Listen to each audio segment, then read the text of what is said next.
Welcome to Gaining the Technology Leadership Edge, a podcast for tech executives. We provide strategies and tactics to help executives succeed and further their career goals. With interviews from industry experts, leaders, and innovators, this show will surely get you on the edge of your seat with thought-provoking advice on how to stay ahead of the competition.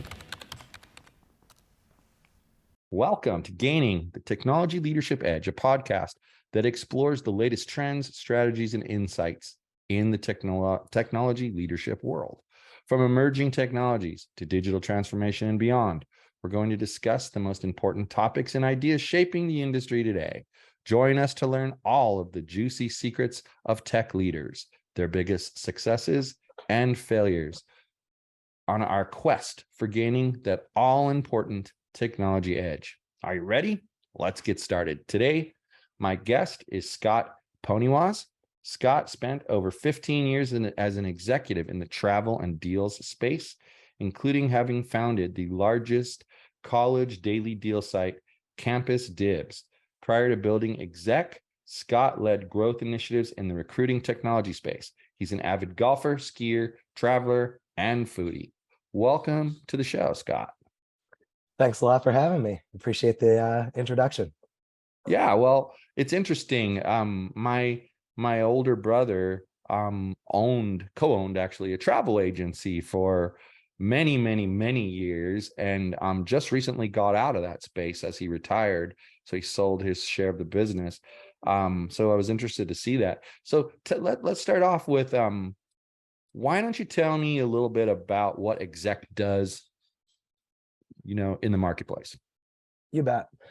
So Exec, we support our users with over 400 travel, hotel, business, and lifestyle benefits. And I'll apologize in advance. I've got a little cold I'm getting over. So we support our users with over 400 of these premium benefits that really cater to the executive.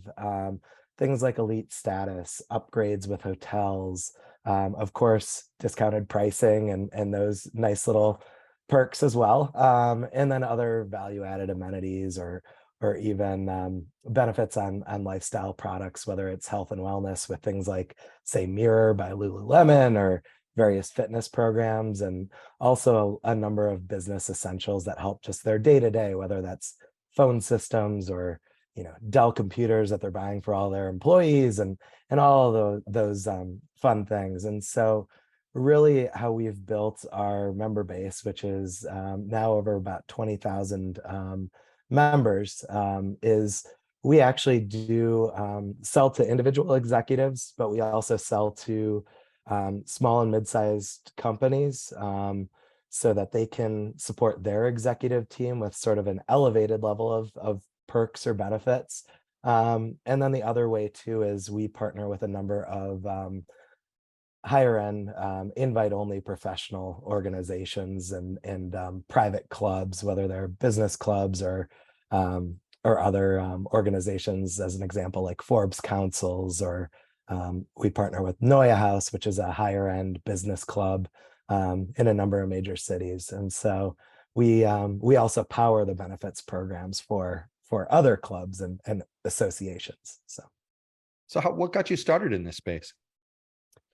I was in the process of an exit with my prior company in the recruiting technology space. And so I was sort of starting to put some feelers out and see what was out there for my next big adventure and next path. And couple of friends that I've known for now over a decade had been exploring this space and had a little bit of a background in building communities themselves and different organizations. And so they were kind of running into a problem, and knowing my background in the travel space where I started, and then also Campus Dibs and sort of that daily deal space, where we also did a lot in the travel area and negotiating various partnerships and deals.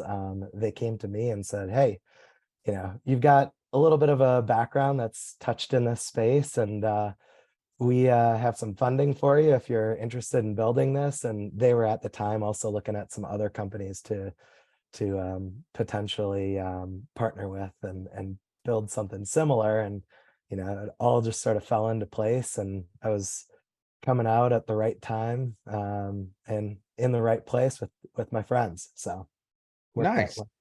Nice. So timing is always everything. I mean, it's like in my career, I actually had a situation where I was running my own business, and a person reached out to me and they said, "Do you know how to integrate a website with SQL Server?" Who doesn't do that, right? Like at this point in time. And what they were doing was they were building they had a gentleman who uh, had a desktop software that they had purchased his source code, and they wanted to build a website that integrated and basically triggered some of the same functionality and that sort of thing. And I built it for them in about 4 weeks, and they hired me as their CTO to help this project get completed, and I ended up working there for 10 years as their CTO. So again, timing's everything. I really find this. Tell me about Campus Dibs, because first of all, I love the name. And it kind of reminds me of like Woot, which I also love their name. I hate that Amazon owns them now, but they were better before. But tell me about it. Tell me about Campus Dibs. Yeah, no, it was a kind of interesting story. I was working for a travel company, and I was splitting time between Asia and New York at that time. And I would do about 8 months overseas and about 4 months back in New York. And over those few years that I was, in New York, and also in those few months every year, I would spend a lot of time at the New York tech meetups. And this is, I mean, we're talking 2006 to 8 or 9. So pretty early in those days as well. So the New York tech community was still kind of a growing one. It was still trying to compete with Silicon Valley, and ended up just sort of falling in love with the tech space, and ended up eventually meeting a co-founder through that community. And he and I originally, this was at the time when iPads were starting to come out. We Okay. originally had this idea that we were going to build, and this is actually how I took the big leap of faith to quit my full-time job and jump into co-founding a company. But we originally were going to try to replace the brochure kiosks in hotels with travel deals in iPads. And so we were essentially going to have this tabletized system where, you could be at the hotel, click through, try to find, what's going on, what attractions are nearby, and book right through there. And so we were starting to negotiate all these partnerships with um, local attractions and things like that. As that was happening simultaneously, my co-founder, to my surprise, was basically starting to get this idea with the rise of Groupon and living social starting to happen, that you know maybe there's this other opportunity for us, taking the Facebook model of college campuses and how Facebook launched, which was start with some of the elite, sort of Ivy League campuses, and start with a small network of them that Right. are pretty tightly networked, get the word of mouth going, and then sort of expand it from there. And so we ended up scrapping the travel tablet business, and jumping right into Campus Dibs before it had, I mean, we had maybe like a couple partnerships we had talked about, but it was very, very early on. And we launched Campus Dibs basically to a number of Ivy League campuses. We negotiated daily deals for not only those sort of 5 campuses we launched with, which were like Yale and Columbia and NYU and some of the Boston schools, actually, just because they all kind of overlap one another, and the deals could cross over. But we ended up taking that network and then also negotiating and getting a lot of attention from a lot of companies that were trying to reach this demographic, which is a very attractive one because they turn into lifetime customers. And so we started it, and eventually had a lot of these national brands starting to reach out and partner with us. And so we were then able to offer deals to hundreds of campuses, which then would have all these new customers sign up, or new users. And so it just became this network kind of phenomenon. And sadly, we had to take the same rise and fall that Groupon and Living Social did, where it was about a 2-3 year, fun ride and roller coaster that went up and down. And then there was a lot of consolidation with the daily deal space. And so, we were able to sell off some assets here and there. And, we did have a good run, but, we didn't have the Andrew Mason billions and billions of dollar exit like the Groupon founder and CEO had, but learned a ton. That was, my first real start to finish entrepreneurial endeavor, and raising capital and all the things that go alongside with it. So That's really interesting. I think I remember when I was first exposed to Woot, and it kind of it's changed obviously now, but I mean, even Groupon, one of the biggest things I think Groupon's done is kind of change their way of approaching the deals, rather than kind of make them super limited. They're like out there. My wife, we moved to Vegas last year, and my wife uses that a lot to find like cheaper tickets for things, or we want to go to some museum, there's a 2-for-1 deal, something like that. So that's really interesting. But how difficult was it to negotiate the deals with these companies?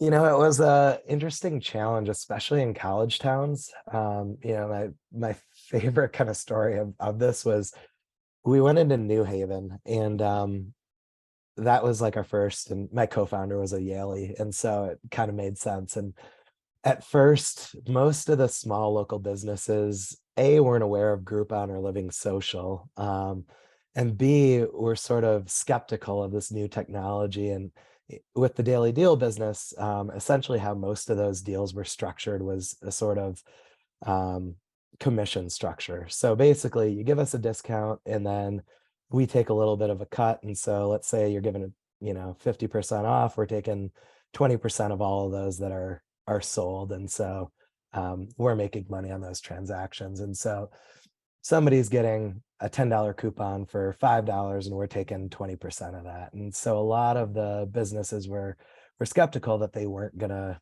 somehow get the money from us, and they would have to honor these coupons. And there was a big educational step involved, especially since a lot of them are local businesses at that time.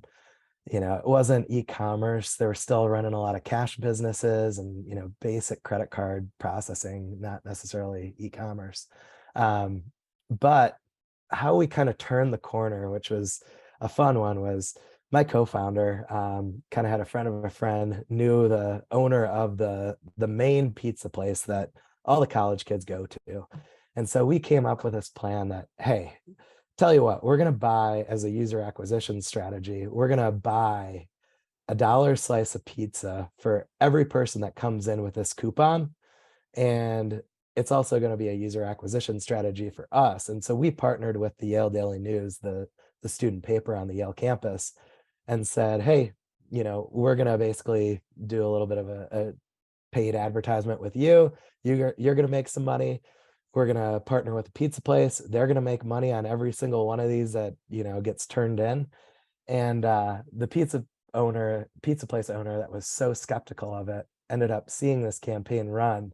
And all of them were so used to just basically throwing coupons in the freshman welcome bag as their annual marketing expense to the college kids.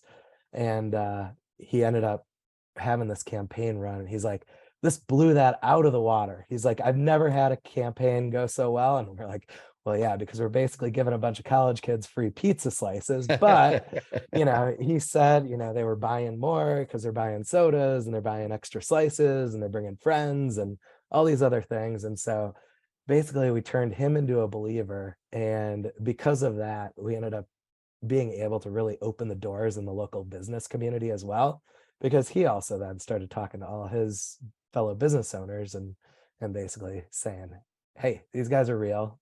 They do what they say they're going to do. And, it worked wonders, brought so much traffic in, there were lines out the door. So it was, a good learning experience for him. That's a great story. And it reminds me, I worked for a while for a restaurant delivery service. So think like Grubhub.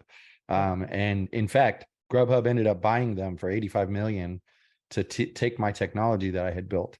But essentially, they were the largest restaurant delivery service in the country at the time. It was right around the same time as you're talking about in the mid 2000s. And what we would do is we would get a commission from the restaurant. And so anywhere from 25 to 30% of the order. And the biggest problem was educating the owners of the restaurants that they didn't want people upselling their, up pricing their food. They're like, I don't want to do that to my customer. We weren't up pricing your food. If it costs $100 for 4 people to eat at your restaurant, that's going to cost $100 for those same 4 people to eat delivery. You're paying us a commission because we're going to become your biggest takeout customer. That's literally what we're going to do. And we're going to send the driver. We even handled the customer service. Like if something was wrong with the food, they didn't call the restaurant, they called us, and we handled it. And you're right. One of the biggest problems that we had to overcome with them was gaining the trust that, hey, I'm going to give you this food and then you're going to have to pay me for it at some point. And of course, we weren't about to give the drivers. That's one of the weird things about Postmates is they give the drivers a card and they pay for it with the card right there. We didn't do that. We actually, every 2 weeks, we would run a check to send to the restaurant. But that education process was essential. But once you got them to understand, then they'd talk to other restaurant owners and I'd say, oh, your business is slow. You got to talk to these people. They bring in a bunch of business, and even though they were giving up 30%, they didn't have to advertise. We did that for them. They didn't have to deal with the customer service. We did that for them. All they had to do is what they did best, make the food, that's really a cool story. So what do you think has been your biggest challenge in your career so far? Ooh, that's a great question. I think it's probably the same thing across every single company that I've been a part of, or even for a while, I was a fractional CMO working with a lot of early stage companies. And I think it's the same challenge with each one. And that's really the new user acquisition in the earlier stages. And I think it's always going to, no matter what, it's always been more difficult than I've thought. And the market demand has always been less or more challenging to educate. So I think that's probably one of the most difficult throughout my career is just always that new user acquisition, and especially in the earlier days with a new or growing company. That's interesting because, well, I kind of lost my train of thought there. That's interesting. I think the way you reacted to that question is how most people do, because thankfully we don't tend to remember the struggles that we have. We just remember that we overcame the struggle. But I think sometimes stopping and like remembering what you went through just helps you going forward, because if you can look back at some big obstacles that you jumped over, well, the next one you face, each one that comes up after that becomes less and less of a challenge to you. Maybe not from the perspective of actually solving it, but from the perspective of your mental space where you're just like, yeah, I've done this before. I can handle this. This isn't a problem. I'm really big on mindset. I think that mindset makes or breaks you. If you think you can't do something, you can't do it, even if you're an expert at it. It's just how it is. That's really interesting. So, all right, let's talk a little bit about Exec. What types of benefits are you putting together in a package, and do you offer just like a basic package, or is there stuff that people can pick and choose from? Mhm. No, that's a great question. So with Exec, we only have one tier of member essentially. So everybody gets access to the same pool of benefits. So a lot of our benefits, as I mentioned earlier, are catered to the executive. So really when we built it and started building it a couple of years ago, actually in the middle of COVID, interestingly enough, when a lot of the travel industry was suffering, it also gave us a great opportunity to negotiate some great opportunities Yeah. and great deals. But with the core of it, I would say most of our members get attracted to the travel and the hotel benefits just because a lot of them are traveling very frequently. And, let's be honest, travel is pretty sexy. So a lot of our hotels, I joke, it's sort of 3-star prices for 5-star properties. So a lot of our partners sort of fall into the categories of, as an example, like Rosewood Hotels is one of our big global partners. We work with a number of W hotels and St. Regis, Graduate Hotels, which is a nicer boutique chain around the country. So we try to curate a lot of the best properties in each of the markets that we cover, which is now pretty much every major city you can imagine across the US as well as globally. And then on the travel side, we try to cater to a variety of different transport options. So we have everything from commercial airlines offering, ongoing savings with, as an example, United Airlines, where they also, through booking with Exec, they also get part of their what's called corporate preferred program and benefits. So they, if flights get canceled and things like that, it's sort of like a elevated level where you get upgrades ahead of most of the other people that are maybe vying for upgrades. You get various other rebooking, I guess, jump to the front of line benefits, so that they know that you're traveling on business. And so you probably need to get to where you need to go faster. And so, that's sort of like the base level. We try to accommodate a variety of budgets and prices for the different levels of companies. So we also do go all the way up to the high end luxury and even in the middle. So, I mean, we partner with, as an example, like Surf Air. We partner with Hertz, and our members get access to elite status and discounts with them, and private jets and Blade helicopters and things like that, where, they, if they're a little bit bigger budget and have the need to get to where they need to go faster, we have those opportunities too. And then, really the other lifestyle benefits are things that help them in various areas, from retail brands like Salvatore Ferragamo for, clothing and apparel, to Nespresso, so that they can have their morning cup of Make coffee it in through the day. style. Exactly. So but yeah, so it really spreads across a variety of areas, and some bucket list items too with experiences. It's interesting because I recently became aware of something that I didn't know existed, and I think it's a great thing. I mean, I think most businesses, we want our employees to be healthy, and there's this company called Gym Pass, and what they do is they you pay them a fee per employee that wants to take advantage of it, and they actually, their pass gives these people access to any of the gyms in the city that you do it in. So it doesn't, maybe they go to 24-hour fitness or EOS, it doesn't matter. They can use it at any one of those gyms. And you just pay one fee. And I think it's a great benefit, because like, if all I were to do was to offer, say, like 24-hour fitness memberships to employees, what if they don't live near one? So I was amazed by this, because I mean, I've worked with companies before that offer similar packages to what Exec is doing, and it's always been, my gosh, I've loved it, because you have access to things that most companies normally wouldn't give you access to, and yet those companies don't have to do anything to it. They just have to join your program and let you administer it. It's huge. I mean, I noticed you have HR background, recruiting background experience, and so I'm sure you were able to kind of connect that experience with this. That's really cool. But I think the gym one is really, it's a smart idea, but it's super niche, obviously.